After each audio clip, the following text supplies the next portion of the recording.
Hello friends, Rini টুকিটাকি আরও একটি নতুন ব্লগে তোমাদের সবাইকে ওয়েলকাম। আশা করছি তোমরা সবাই ভালো আছো। তো আজকে আমরা হোটেল থেকে ব্রেকফাস্ট সেরে রেডি হয়ে রওনা দিয়েছি ওয়াঘা বর্ডারের উদ্দেশ্যে। আর সেখানে বেশ কিছু কেনাকাটা করেছি। আমরা অমৃতসরের মার্কেটে গেছিলাম প্রথমে, যে বেশ কিছু কেনাকাটা করে এখন আমরা ঢুকেছি হচ্ছে দুপুরের খাবারটা খেতে। দুপুরের খাবারটা খেয়ে তারপরে আমরা যাব হচ্ছে ওয়াঘা বর্ডার। আর এই যে যেখানে আমরা খাবার খেতে দাঁড়িয়েছি সেই জায়গায় এত দারুণ গোলাপ ফুটেছে যে দেখে মোটামুটি পাগল হয়ে যাওয়ার মতন। আর এই যে নতুন এক ধরনের কি ফুল, এই ফুলগুলো চিনি না, তবে অসাধারণ দেখতে ফুলগুলো। পুরো রেস্টুরেন্টটাই এরকম ফুল দিয়ে সাজানো।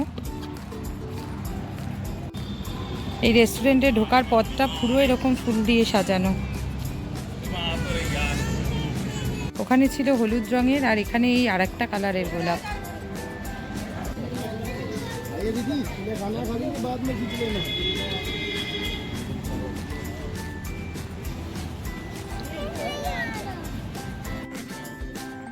চলে এসেছে আমাদের খাবার, যা যা অর্ডার দেওয়া হয়েছিল।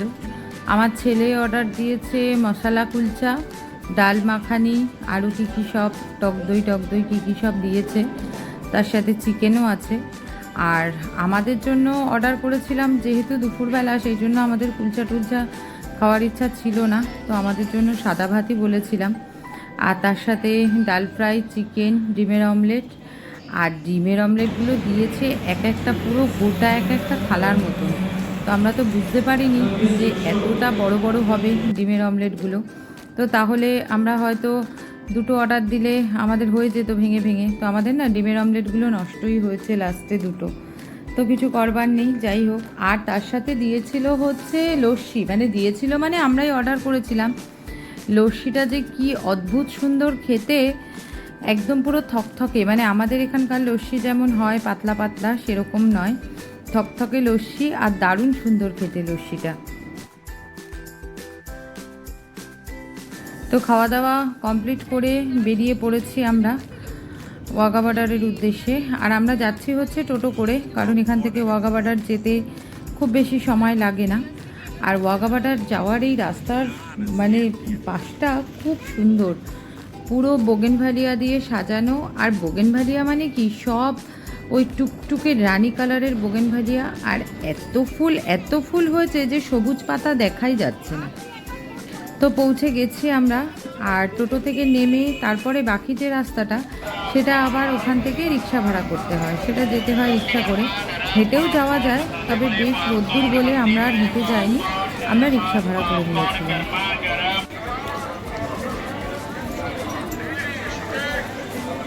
তো লাইনেও দাঁড়িয়ে পড়েছি আমরা, একদিকে ছেলেদের লাইন আর একদিকে হচ্ছে মেয়েদের লাইন। তো ছেলেদের লাইনে চলে গেছে আমার বড়দা আর আমার ছেলে, আর এদিকে দাঁড়িয়েছি আমি আর দাঁড়িয়ে।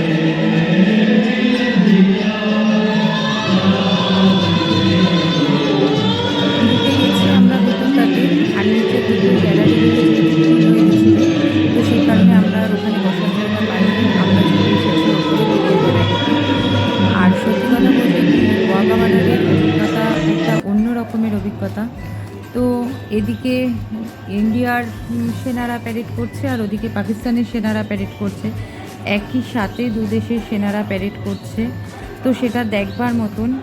আর খানিকক্ষণ সময়ের জন্য ইন্ডিয়া এবং পাকিস্তান দু দেশেরই গেট ওপেন করে দেয়, তারপরে দু দেশের পতাকা উত্তোলন হয়, তারপরে আবার দু দেশেরই গেট একসাথে বন্ধ হয়ে যায়। দারুণ সুন্দর একটা পরিবেশ, সমানে দেশাত্মবোধক গান চলছে। আর দেশাত্মবোধক গানের সাথে সাথে সবাই পা মেলাচ্ছে। তবে ওপরের দিকে যারা রয়েছে আমরা, তারা নেমে নিচটাতে যায়নি, তবে নিচের দিকের গ্যালারিতে যারা বসেছিল সবাই গানের সাথে তালে তালে পা মিলিয়েছে। আর এই দিকের গ্যালারিতে দাঁড়িয়ে কিন্তু দূরে পাকিস্তানকেও দেখা যাচ্ছে। ওয়াঘা বর্ডার থেকে ফিরে হোটেলে ঢুকে ফ্রেশ হয়ে চাটা খেয়ে আমরা এখন চলে এসেছি আবার স্বর্ণ মন্দিরে। আর ওই টুকটাক কিছু কেনাকাটা করছি। আর আজকেই হচ্ছে আমাদের লাস্ট স্বর্ণ মন্দির দেখা। তো আজকে আর স্বর্ণ মন্দিরে না এসে থাকতে পারলাম না। প্রথমে সবাই মিলে বলেছিলাম যে আজকে আর যাবো না স্বর্ণ মন্দির, তারপরে সত্যি কথা বলতে কি স্বর্ণ মন্দিরে বসে থাকতে এতটাই ভালো লাগে, আর স্বর্ণ মন্দির এতটাই সুন্দর যে আমরা আর লাস্টে না এসে থাকতেই পারলাম না। Hello friends, good morning. Green টুকিটাকে আরও একটি নতুন ব্লগে তোমাদের সবাইকে ওয়েলকাম। আশা করছি তোমরা সবাই ভালো আছো। তো আজকে হচ্ছে আমাদের কাশ্মীর ট্রিপের শেষ দিন। তবে শেষ দিনটা কিন্তু আমাদের গতকালই হওয়ার কথা ছিল, বিশেষ কারণবশত গতকাল শেষ দিন না হয়ে আজকে আমাদের শেষ দিন হয়েছে। তার কারণ হচ্ছে গতকাল সন্ধ্যে 6:30 অমৃতসর থেকে আমাদের ট্রেন ছিল, কিন্তু 1 মাস ধরে আমাদের টিকিট দেখাচ্ছে আরএসি নয়। তো আমরা ভেবেছিলাম যে 1 মাসের মধ্যে নিশ্চয়ই কনফার্ম হয়ে যাবে, কিন্তু সেটা হলো না। গতকাল সকাল পর্যন্ত আমাদের আরএসি নয়ই দেখাচ্ছিল, সেই কারণে আমাদের ট্রেনের টিকিট ক্যান্সেল করে ফ্লাইটের টিকিট কাটা হয়েছে। তো আমরা এখন হচ্ছি অমৃতসর এয়ারপোর্টে, আর আমাদের ফ্লাইট হচ্ছে 12:50, যদিও ফ্লাইট ডিলে আছে। তো আমরা পৌঁছে গেছি।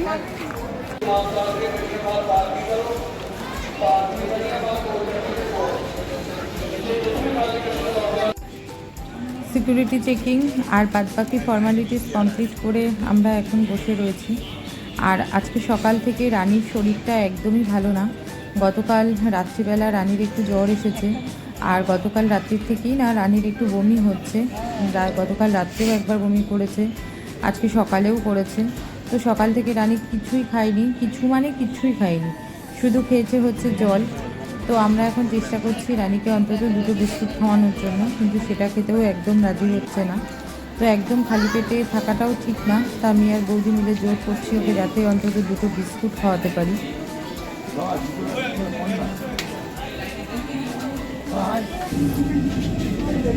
বোর্ডিং আমাদের কমপ্লিট হয়ে গেছে, এবারে আমরা এগোচ্ছি ফ্লাইটের দিকে।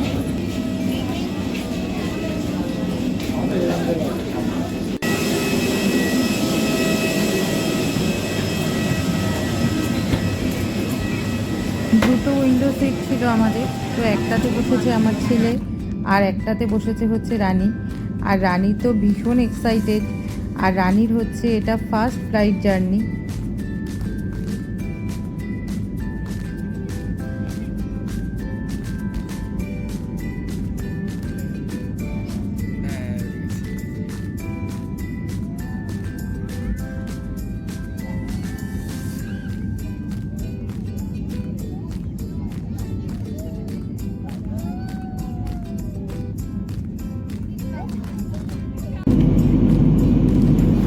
রানী বসেছে আমার পাশেই। প্রথমটাতে একটু ভয় পাচ্ছিল, পরে যদিও সেটা ঠিক হয়ে গেছে, পরে আর অসুবিধা হয়নি। এখন আমরা রয়েছি মোটামুটি মাঝ আকাশে।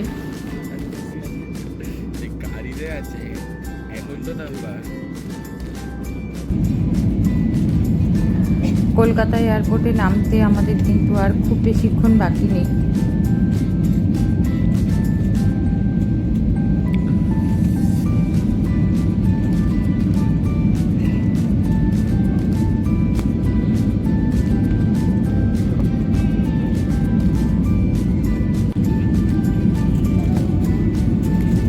তো জাস্ট পৌঁছালাম আমরা, এই জাস্ট আমাদের ফ্লাইট রানওয়ে টাচ করলো।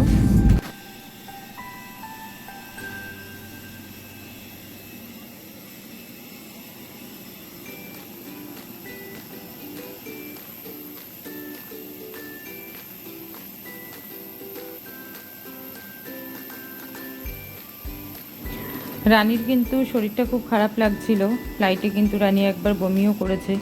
আসলে যেহেতু গতকাল রাত্রির থেকেই গায়ে জ্বরটা রয়েছে, তার সাথে বমিও হয়েছে সকালে, তার সঙ্গে কিছু খাইনি, সব মিলিয়ে মিশিয়ে আর কি হয়েছে শরীরটা খারাপ।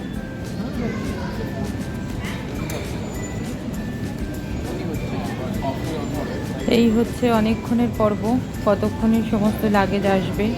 আর আমাদের বড়দাদের মিলিয়ে তো অনেকগুলোই লাগেজ, যদিও আমরা কিন্তু সব লাগেজ মানে আমাদের সাথে করে আনিনি।